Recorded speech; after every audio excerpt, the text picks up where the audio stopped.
బీసీసీఐతో నెలకొన్న విభేదాలను తొలగించుకొని తిరిగి సత్సంబంధాలను నెలకొల్పుకోవడానికి బంగ్లాదేశ్ క్రికెట్ బోర్డు తీవ్ర ప్రయత్నాలు చేస్తోంది.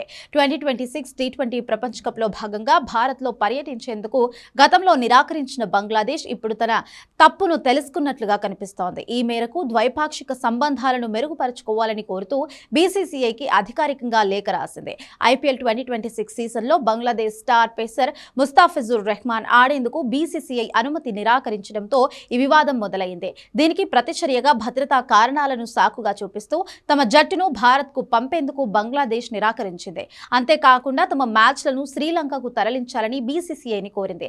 అయితే భారత్లో భద్రతా లోపాలు లేవని స్పష్టం చేస్తూ ఐసీసీ ఆ విజ్ఞప్తిని తోసిపుచ్చుకుంది. పాక్ క్రికెట్ బోర్డు అండ చూసుకుని రెచ్చిపోయి బీసీసీఐతో కయ్యానికి కాలు దువ్వింది. తీరా ఇప్పుడు మళ్లీ కాళ్ల బేరానికి వచ్చింది. అన్ని మర్చిపోయి మాతో క్రికెట్ ఆడండంటూ భారత్ ను బతిమలాడుకుంటోంది. Bangladesh cricket board director Nazmul Fahim తాజాగా బీసీసీఐకి ఒక లేఖ రాశారు. తమ దేశంలో క్రికెట్ ఆడాలంటూ ఆహ్వానించారు. అదేవిధంగా ఇరు దేశాల మధ్య మళ్లీ క్రికెట్ సంబంధాలు కొనసాగించాలని ఆయన కోరారు.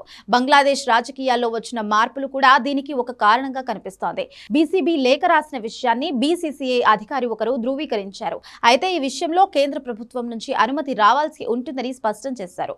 భారత ప్రభుత్వం అనుమతి లేకుండా బంగ్లాదేశ్తో ఎటువంటి ద్వైపాక్షిక సిరీస్ ఆడడం సాధ్యం కాదని బోర్డు వర్గాలు తెలిపాయి. గత కొంతకాలంగా భారత్ మధ్య సంబంధాలు సరిగ్గా లేవు.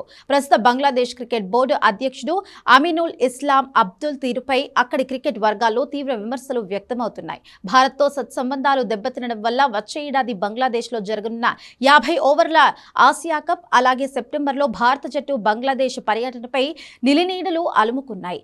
భారత జట్టులో మ్యాచ్లు జరిగితేనే బ్రాడ్కాస్టింగ్ హక్కుల ద్వారా భారీ ఆదాయం లభిస్తుంది. ఈ ఆర్థిక అవసరాల దృష్ట్యా అమీనుల్ ఇస్లాం పదవి నుంచి తప్పుకునే అవకాశం ఉందని తాత్కాలిక బోర్డు ఏర్పాటు కానుందని తెలుస్తోంది.